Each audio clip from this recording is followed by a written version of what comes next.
Hi there, and welcome to our special event focused on how your HR strategy is also delivering your ESG results. So I'm Sarah Burgess. I'm going to be hosting the session today. Firstly, welcome to our viewers. Please do comment to let us know that you're here, where you're joining from, and feel free to add your questions and comments as we go through the session. So I'm joined today by Liz and Cecilia. So Liz is from 1080 and Cecilia is from Babies with Love. And we're going to be talking about what organisations are doing around ESG. So welcome, Liz and Cecilia. Do you want to do a quick intro, Liz? Yeah, sure. Hello, everyone. I'm Liz. I'm one of the directors of 1080. And I suppose my role is twofold, because on the one hand, I'm working with clients as a career coach, helping them to find new jobs. And sustainability has been a key theme of late. And also talking to HR directors around helping to attract and retain talent. So that's me. Brilliant. Thank you. And Cecilia? Thank you, Sarah. Hello, everybody. My name is Cecilia Crossley. I am the founder of From Babies with Love. We are a social enterprise that donates 100% of its profits to orphaned and abandoned children all around the world. We believe that every child should be safe, loved, and learning. And we provide moments that matter, gift services to HR. And with that, fund over 45,000 children's care all around the world. And this has led us to have great insight into how commercial HR strategy is creating positive social and environmental change, which led us to create the How HR Leaders Change the World platform, which we'll talk more about today. Brilliant, thank you. It's great introductions. So this session is a kind of a follow-on. We ran a session a few weeks ago called Climate Quitting, which is this increase that we've seen in our individual clients looking to move into organisations with a focus on sustainability and ESG. So what we're talking about today is organisations who are attracting to or wanting to attract employees and what they can or are doing around ESG. So we're going to go straight on to our first question to Cecilia, which is, why does this matter? So over to you, Cecilia. Thank you, Sarah. And I have two thoughts to answer that question. The first is because if you are an HR professional, you are a change maker. And a few years ago, I started really seeing that. I started thinking, social entrepreneurs, so me, and HR professionals, all the people I work with and yourselves, I feel like we're brothers and sisters. We have caring for people at the core of our professions. And the work on our to-do lists is different. But ultimately, what we're contributing to in society has so many crossovers. And why is that important? Well, firstly, it feels great. Who doesn't want to finish their work at the end of today and think, yeah, my work did good in the world today? And secondly, it's incredibly galvanizing and inspiring in how we harness the work that's already taking place and think of it in the context of how it's delivering business value for all stakeholders, in how it's the products and services your organization creates is doing good. And there, I think that links to what I'm sure your CEO and all your C-suite are working on at the moment.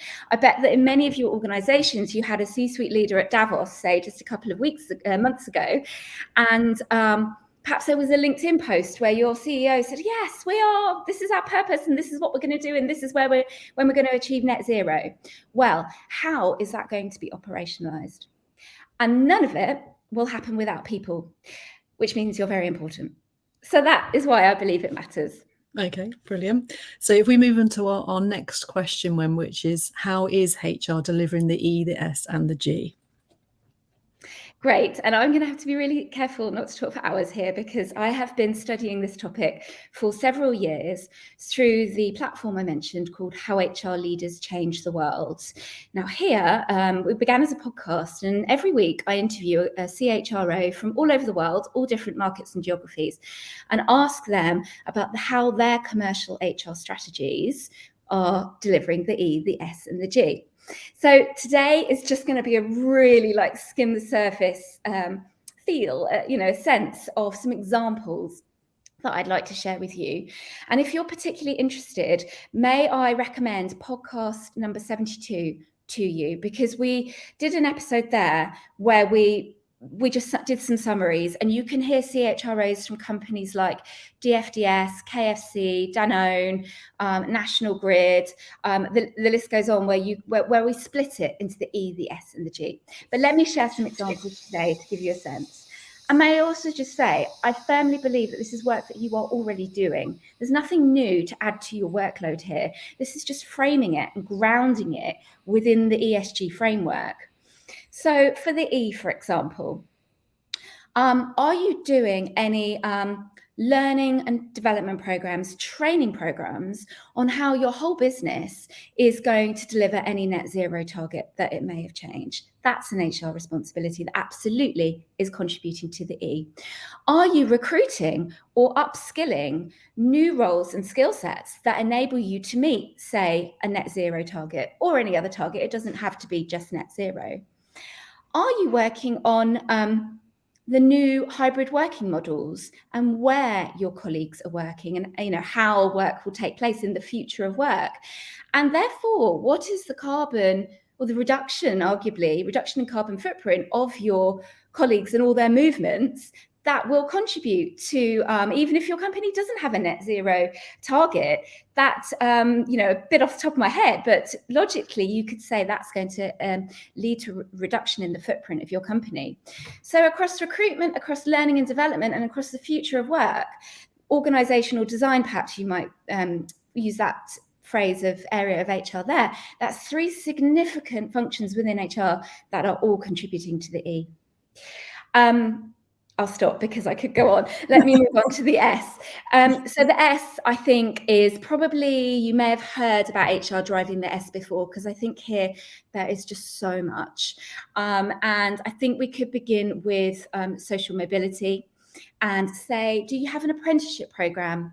Are you recruiting, intentionally recruiting from areas that you may not have done in the past that may broaden your talent pipeline and who you're reaching out to join the organisation? All of those things are contributing to social mobility. Again, your learning and development programs, of course, are contributing to the education and qualifications of your workforce, again, contributing to social mobility. Are you a living wage employer? Are you looking at fair wages or anybody falling out of your pay bracket? So you're in the reward team. If you're in the reward team, you are undoubtedly contributing to the S. Indeed, looking at pension contributions as well. There's a big old gender pay gap in pension contributions. So if you're a pensions professional, you're contributing to the S and thinking about the fairness and equity in your pension offering. Health and well-being. If you're a well-being professional, if you're looking after any health benefits, insurance benefits, you are, very broadly speaking, there are many, many ways that you are, but Sustainable Development Goal 3 is literally called health and well-being. So within the S, I'll take you on to one of the Sustainable Development Goals that you are, without a doubt, contributing to. And just to add there, that goal and the area of health and well-being was where I really first thought to myself, this connection between HR and HR as change makers, I can't just sit quietly behind my laptop and think about that by myself anymore. I have to talk about it out loud, because if you think about the work that you were no doubt doing during the pandemic, when I'm going to say with 99.99% confidence that you were working on the health and well-being of your, workforces, be they national or global, wherever they were, I'm sure it was a huge amount of very stressful work for you. And that was delivering the S and contributing to the Sustainable Development Goals, no doubt about it. Gender pay gap. Sustainable Development Goal 5 is gender equality. Reduced inequalities across any element of diversity and inclusion, if that is within your role, or we have any inclusion professionals here today. Sustainable Development Goal 10 is reduced inequalities. So across all areas of facets of diversity, of which there are many, you are contributing to the S. And I'm finding actually in all the people that I talk to, when I say, how do you think you're contributing to ESG? Some of those elements of DE&I programs are what first come to mind. But you can take a moment and go deeper and you'll see just how many connections that there are. Let me move on to the G. So the G is, I think, where I find people I talk to go, oh, what is the G? Is it, the audit and doing some conflicts of interests kind of stuff? And I say, well, actually, if we use areas of HR work, such as culture, building culture, creating culture, embedding culture, communicating values, living the values, performance measuring against values, recruiting for values. That's all people leadership work right there. And of course, culture and values are the very core of any governance structure and the purpose of any business. So the role of HR across all of that work, and working with all leaders, and that those elements impact everybody in the business. But I would suggest that HR has a fundamental role in delivering those foundations of governance of any company. And a business and a CEO can't do it without you, to my mind. I hope I haven't talked too much. That's perfect. So, Liz, have you got anything to add to all of that Cecilia's just said? Cecilia gave a pretty thorough answer, but for me, I suppose the S is critical for human capital, meaning you're making sure that you can attract the best employees. And it's really about a diverse employee base in terms of background, experience, neurodiversity that can help the firm solve problems in different ways, and that culture of inclusion as well to bring the best out of people. Yeah, definitely. And we're going to be talking a bit more about attracting and retaining talent in a few questions' time. But I think it kind of strikes me also that the organisations need to be kind of communicating this information in a way that's going to attract their candidates, isn't it? And I know that's very much what we talked about in the climate quitting session we had a couple of weeks ago, about how people can differentiate between what clients are saying and what they're actually doing. So I'm sure we'll talk about that a bit more as well. Okay, so Cecilia, the next question then. So how should HR be involved in an ESG committee? Brilliant, thank you. When I first started asking HR professionals that we work with, I found that so many weren't on an ESG committee or their company's ESG committee. And perhaps in case your company doesn't have an ESG committee, perhaps you have a CSR committee or an employee resource group. And I think historically, an ESG committee has been chaired by a chief financial officer because, particularly for listed companies, it began perhaps from a place of reporting to investors and therefore was led by the person often in charge of that annual report or quarterly investor meetings, often the CFO or finance director. So I absolutely understand where it's come from. But, as I always say, can any of this work happen without people? No. And so, of course, HR must be represented on the ESG committee. So I think my first call to action for today is if you or a peer in HR are not on the ESG committee, absolutely go and ask to be on it. And I think you can make the case, and we'll talk more about ways to communicate the case for you to be on that, should you need to make a case very easily.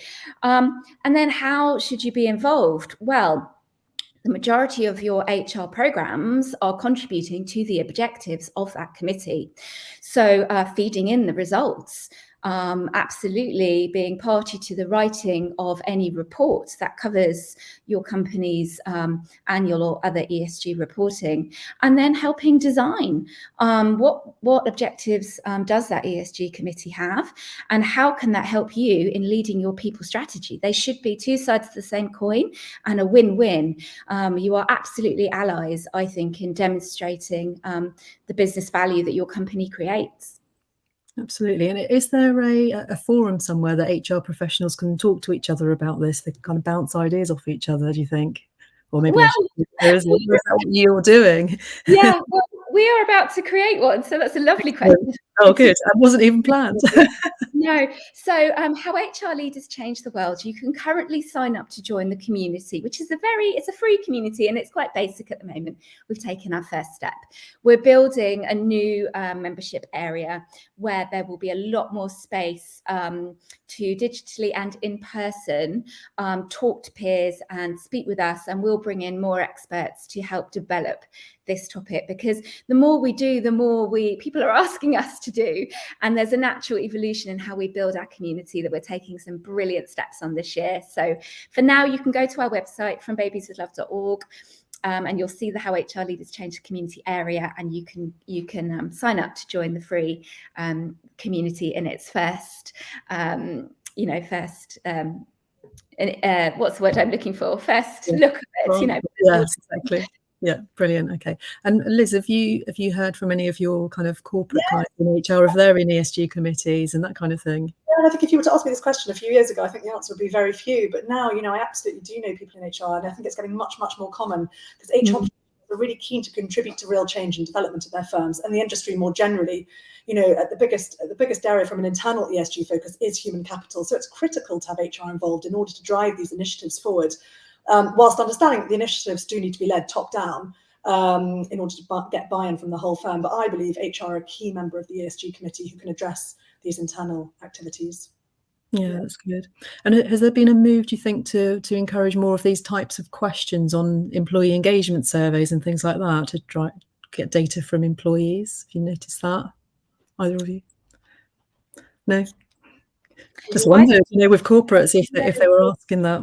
Yeah, that's a really great question. I don't have any visibility of survey results myself, but I could say from what I do see, like let's say on my LinkedIn feed, absolutely, you can see the engagement. That's when senior leaders post about this topic, that the workforces are the extent to which they're engaging. So I think I could use other metrics that I do to evidence that. I mean, I am now going as far as saying, this is a key trend for HR for the next 10 years. This is, HR for the next 10 years is this topic. And I know, there are lots of reports. I see them coming out of, say, some of the thought leaders in America.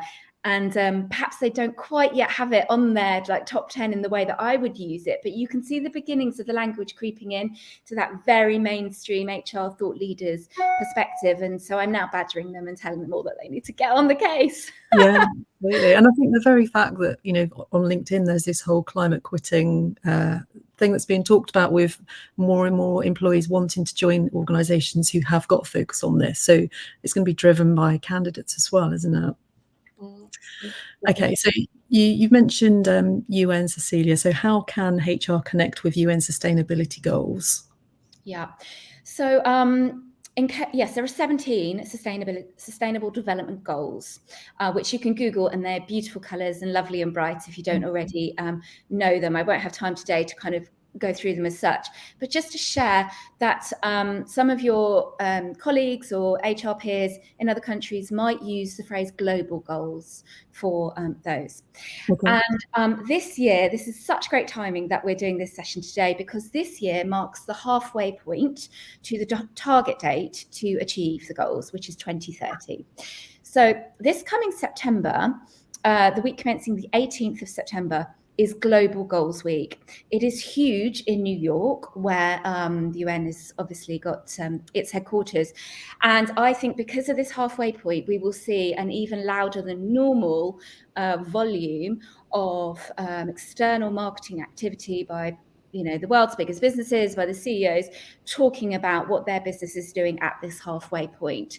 So in terms of speaking with your CEO, of building stakeholders internally and working with your colleagues, it's a wonderful time, because you can lead into that week. What's your company doing that week to showcase its ESG strategy or results to date, or its vision for the future?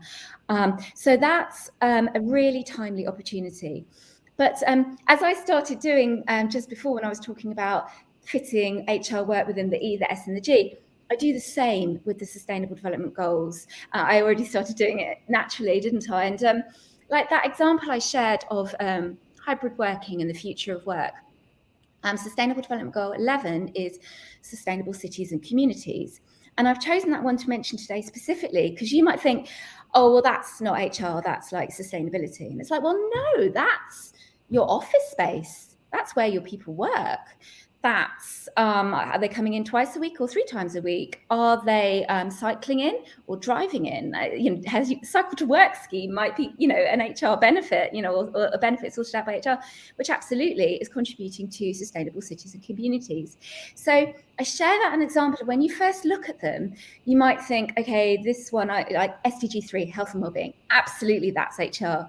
But just even in 5-10 minutes of hang on a minute, you'll see that, well, I'll come on to a topsit later of a mapping exercise that I highly recommend for you. And I promise you'll have an A4 sheet, a doodle just covered in connections of how HR is contributing to the Sustainable Development Goals.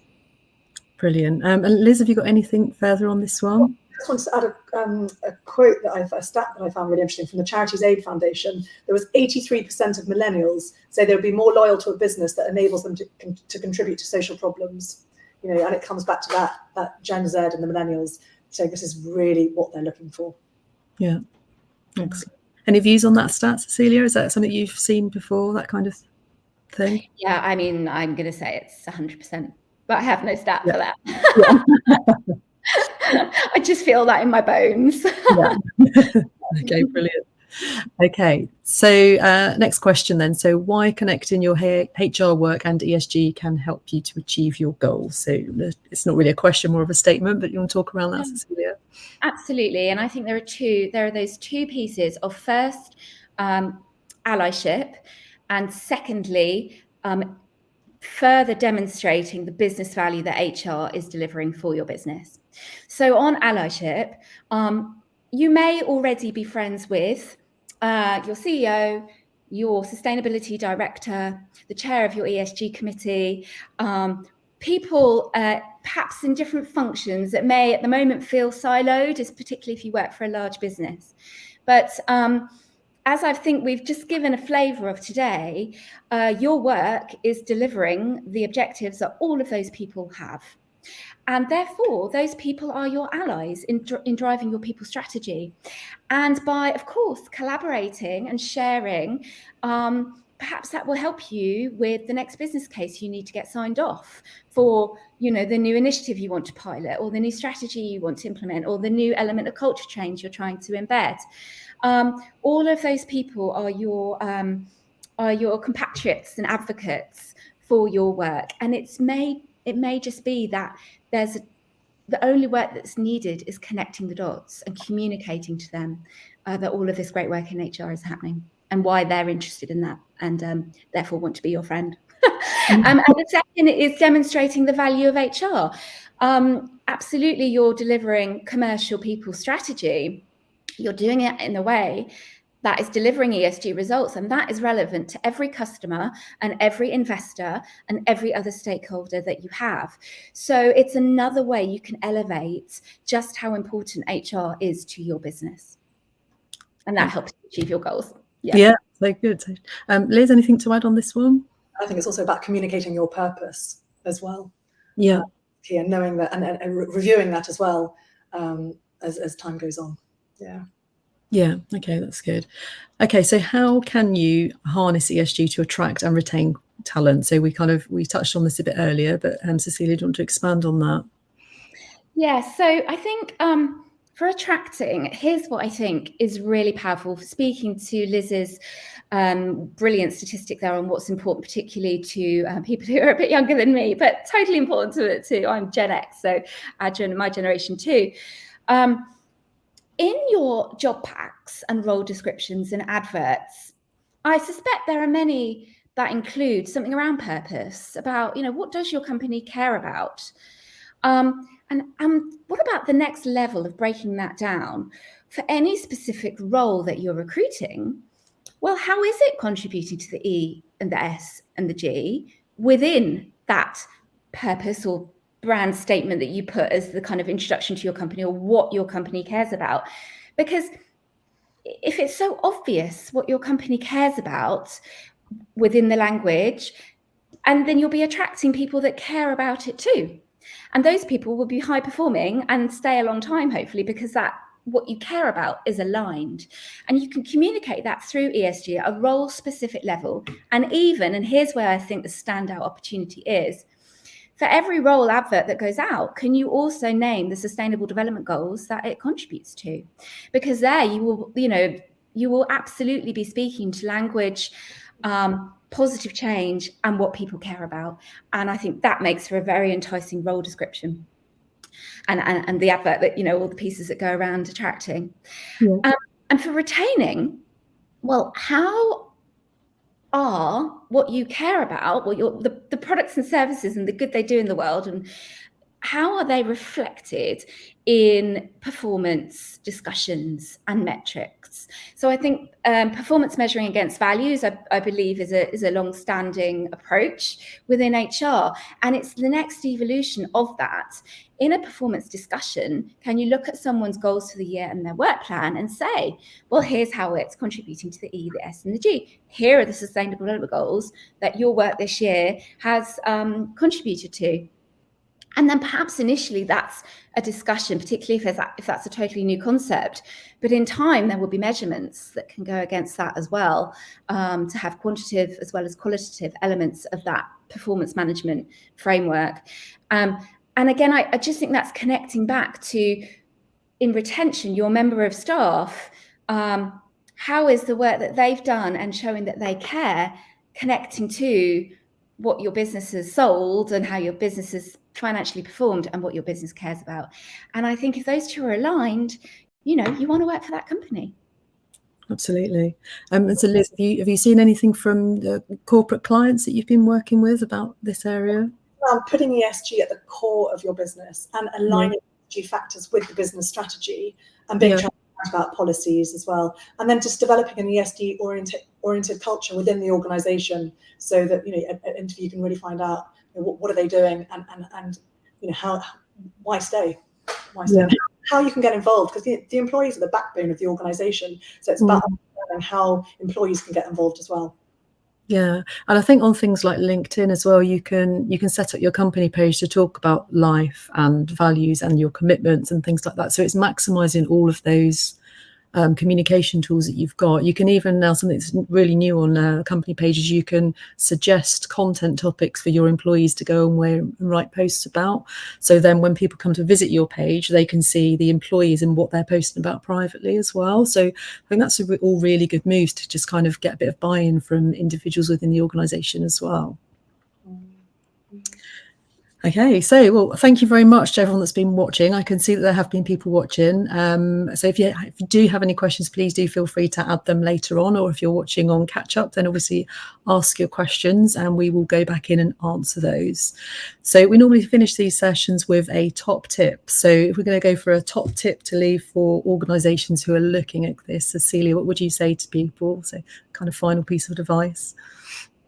Yes, I would say for yourself and your own role description or goals for the year, you could take either. Google the Sustainable Development Goals. Have them up on your screen. They're beautiful and bright and colourful. Grab a pen and a piece of paper and map your role to the goals.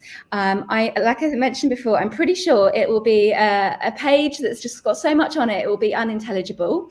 I hope you'll find it very enjoyable and just in 10 minutes, give you a real sense of quite how deep this topic of how HR is delivering ESG results goes. And indeed, if you find that enjoyable, take that step further and do it with your team.